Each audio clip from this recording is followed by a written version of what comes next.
আমার অনেক কষ্ট হচ্ছে কারণ জাংকুক বলেছিল আর্মি প্লিজ ডোন্ট চেঞ্জ।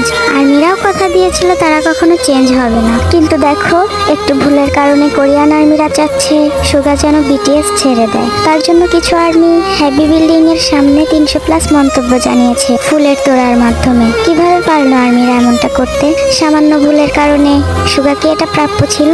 সুগা তো অ্যাক্সিডেন্ট করেছে, আরো কোনো ক্ষয়ক্ষতিও হয়নি, তাহলে কেন আর্মিরা সুগার পিছনে লেগে আছে? আবার আর্মিরা এটাও বলেছে সুগার জন্য নাকি বিটিএস এর নাম খারাপ হচ্ছে।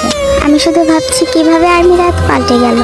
আসলেই কিছু মানুষ অকৃতজ্ঞ হয়, সেটাই কোরিয়ার টক্সিক আর্মিদের না দেখলে হয়তো জানতামই না। সুগার এই সামান্য ভুলের কারণে তাকে জরিমানা করা হয়েছে, সুগার ড্রাইভিং লাইসেন্সও বাতিল করা হয়েছে। তারপরও সুগা সবার কাছে ক্ষমাও চেয়েছে। যারা সুগার বিটিএস ছেড়ে দেওয়ার মন্তব্য জানিয়েছে তারা হয়তো এটার মানে জানে না।